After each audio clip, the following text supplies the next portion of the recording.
falar hoje um pouco de cenário político-econômico, então, uma sugestão aí que o Ariel tinha dado, né, de assunto.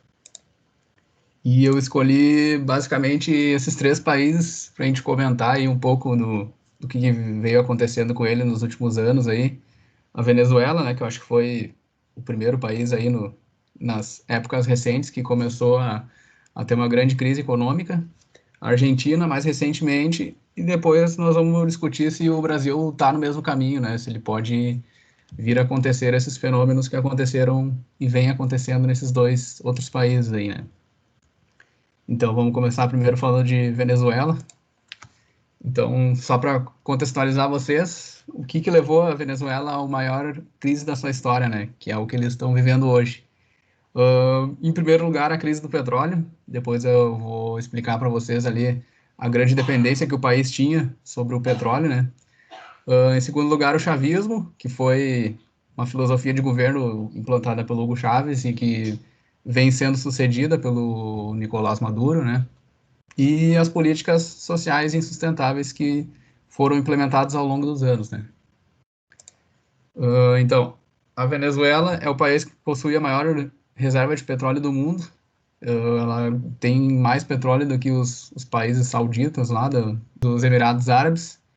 Após as grandes guerras mundiais, o país desenvolveu praticamente toda a economia em cima do petróleo, né? E isso acabou fazendo com que eles deixassem a agricultura de lado, a indústria de lado e focassem somente no petróleo. Tanto que eles chegaram em algum momento a ter 96% da receita de exportação deles somente de petróleo. Então, assim, a dependência do país era gigantesca, né? E em 1999, a Venezuela produzia cerca de 3 milhões de barris de petróleo por dia. Em 1999 também iniciava o governo do Hugo Chávez, que é um revolucionário venezuelano, e ele tentou, inclusive, antes de se eleger, ele tentou fazer um golpe de Estado, na época que ele era militar, sem sucesso. Depois, alguns anos depois, ele conseguiu vir a se eleger, né, democraticamente. E o governo chavista aproveitou a chuva dos petrodólares, como o próprio Hugo Chávez chamava, para financiar inúmeros programas sociais e fazer a importação de tudo que o país consumia, né? Tendo em vista que tudo que eles produziam era só petróleo, e não produziam nada além disso, eles se viam obrigados a importar todo o resto, né? Tava financiando renda cidadã deles, hein? É, tipo isso aí. Só que Eles não veio estavam pior. diversificados, né? Aham. Botaram todos os ovos na mesma cesta, né, cara? A gente sabe o que acontece quando é feito isso. Mas beleza. Então aqui eu coloquei alguns fatos, algumas proezas que o governo de Hugo Chávez fez, né? Em 2017, ele ordenou que todas as empresas estrangeiras cedessem o controle de suas atividades de exploração ao Estado. Então, qualquer empresa em solo venezuelano que explorava algum tipo de matéria, fosse petróleo, fosse alguma outra menor, tinha que ser obrigada a entregar o controle da empresa para o Estado venezuelano, né? Tá louco, meu. Algumas entregaram, outras se negaram, como foi o exemplo da Exxon ali, que eu acho que é Exxon que se diz, que é uma petrolífera americana, e eles se negaram a passar o controle e acabaram sendo expurgados do país, né? E aí, quando aconteceu isso, a PDVSA ali, que é o Petróleos de Venezuela, tornou-se a única exploradora do país, que é a equivalente à Petrobras deles lá, né? A estatal de extração de petróleo. Ao longo dos anos, a PDVSA sofreu com má gestão e altíssimo grau de corrupção. Somente em 2017, o Ministério Público venezuelano mandou prender 9 ex-diretores. E, como eu comentei para vocês ali, a produção, que em 1999 era de 3 milhões de barris, em 2018 chegou a ser de 1,5 milhão.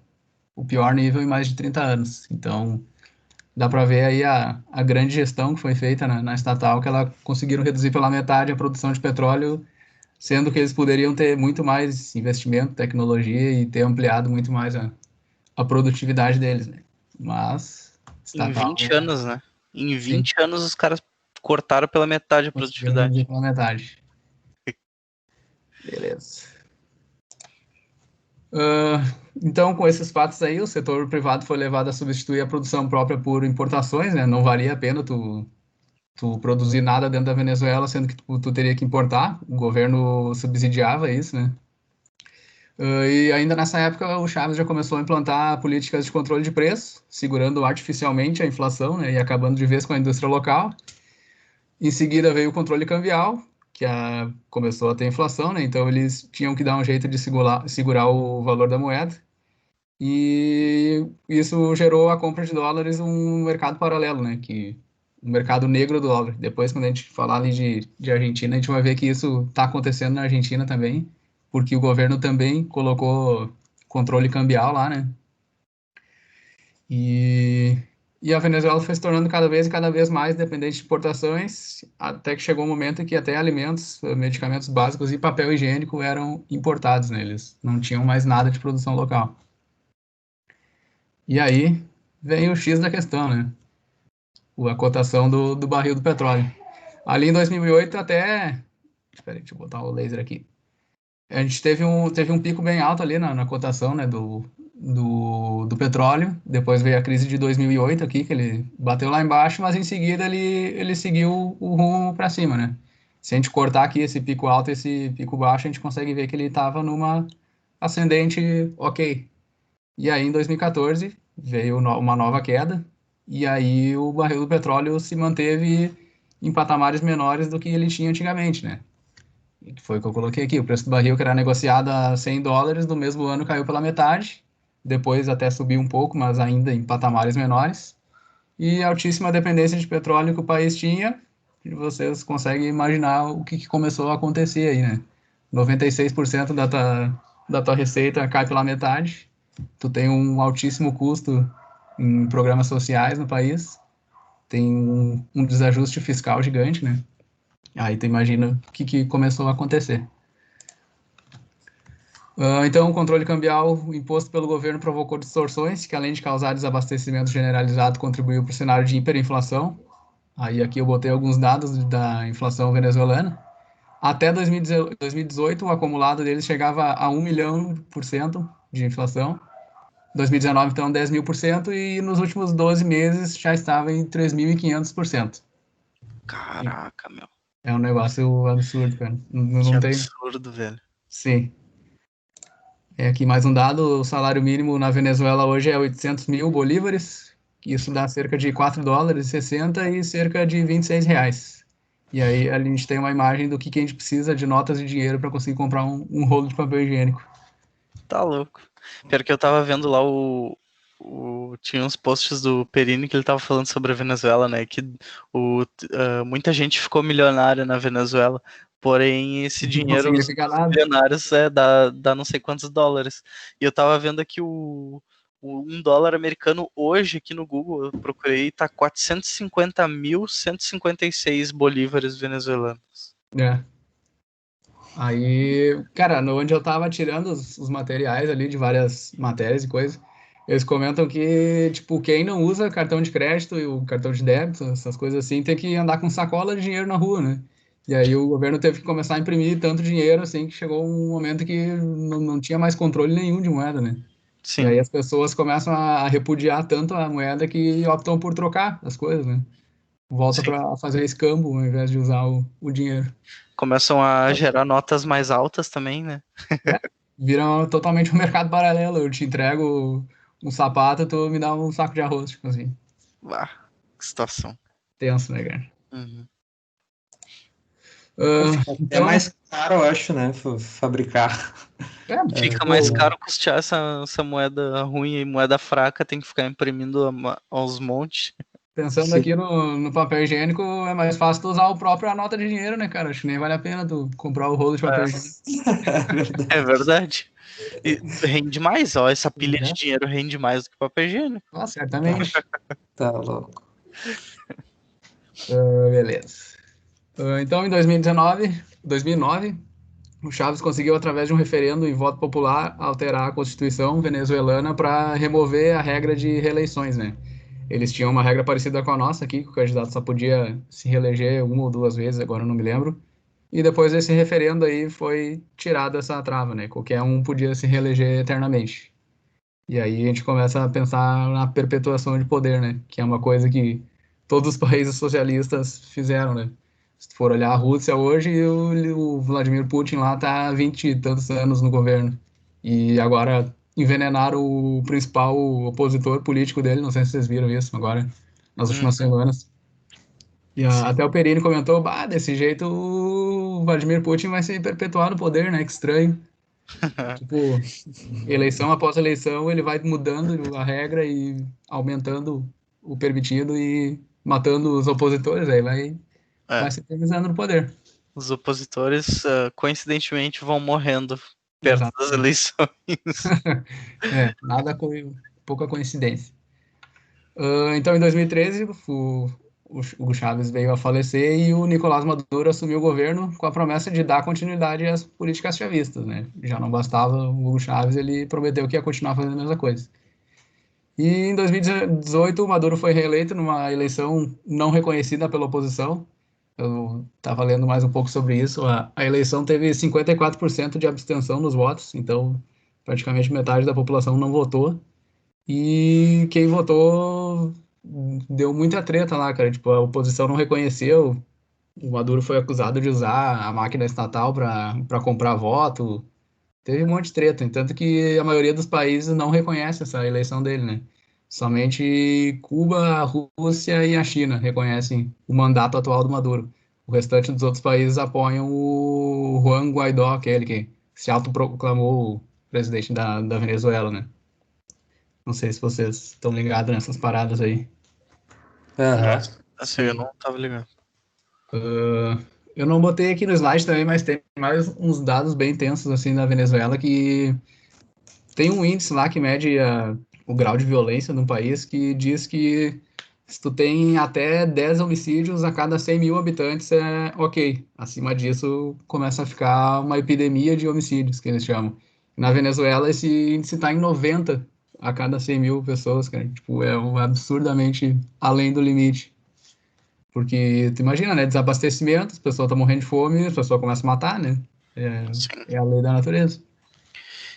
E isso daí é uma coisa que tava bem em xeque aí na pandemia, que o pessoal fala, vamos polemizar aqui já, né? Sim. Mas que, cara, a economia indo abaixo, morre muita gente, cara, muita gente, só que Ah, as pessoas não se dão conta.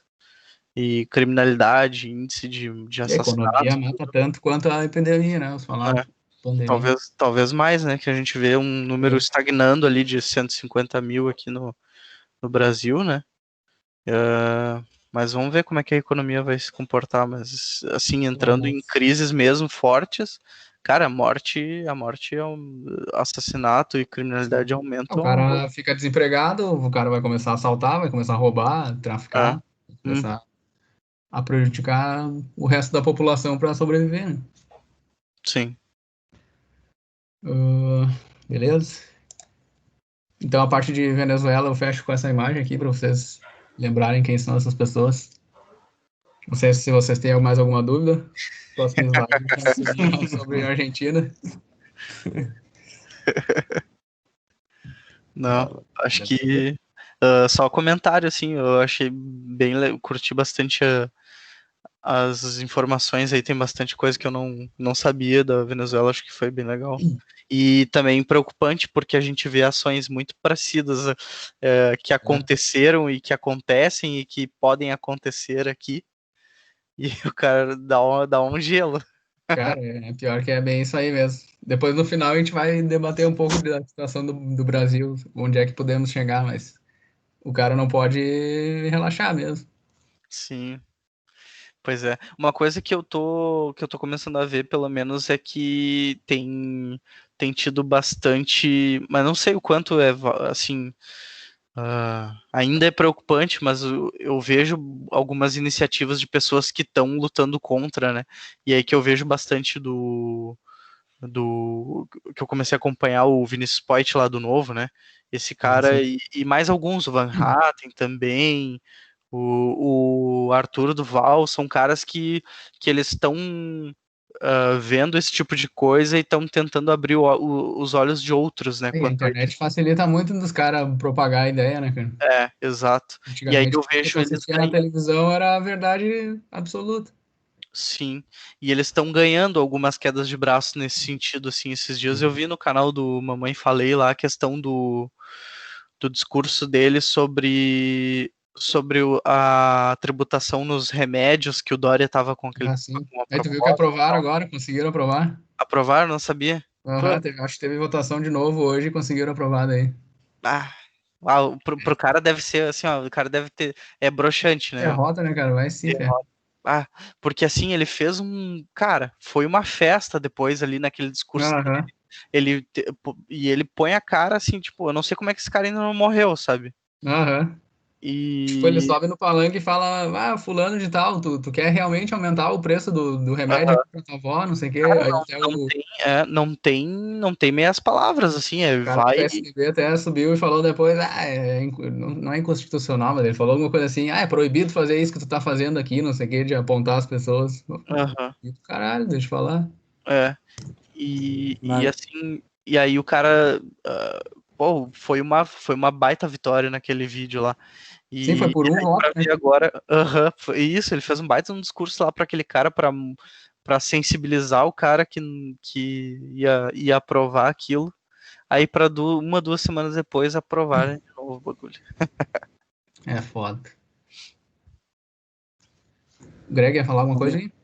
Sim, eu tava escutando semana aí o podcast lá do Primo Rico e tava o CEO lá da Multilaser, Alexandre Ostrovieski, eu acho o nome do cara. E ele foi um dos caras que fundou aí, ele tem umas ações assim filantrópicas bem massa, e ele foi o que fundou o políticos.org. E ali tem um ranking, né, dos políticos, e aí tem vários critérios ali, né, para os políticos serem ranqueados. E, cara, assim, ó, tu vê exatamente, assim, os políticos que são os primeiros colocados, assim, que daí são os que menos têm assessor, que menos gasta verba de gabinete e tudo mais.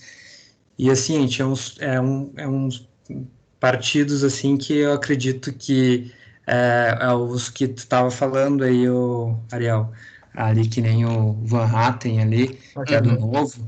Sim, ó, dos 10 primeiros colocados, eu acho que 8 é do Novos.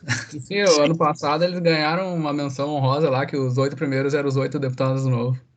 Sim. E o Vinícius Poit, esse aí, ele ganhou um prêmio também agora, recentemente, por ser... Foi o primeiro deputado a ganhar esse prêmio, não lembro, alguma coisa de perfil, de tipo, ficha limpa, esse tipo de coisa, de transparência, sabe?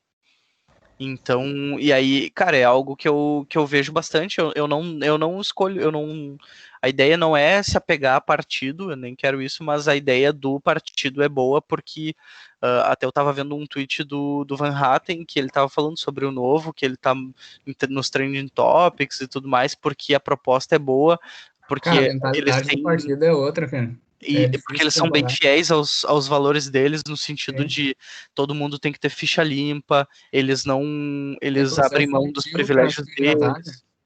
Oi? Tem processo seletivo para se candidatar. Então. Tu não pode ser reeleito também, né? Isso é bem importante. Tem um esquema de renovação. Tanto é que o João Amoedo ele não vai concorrer de novo, né? Que ele quer dar Sim. espaço à renovação mesmo.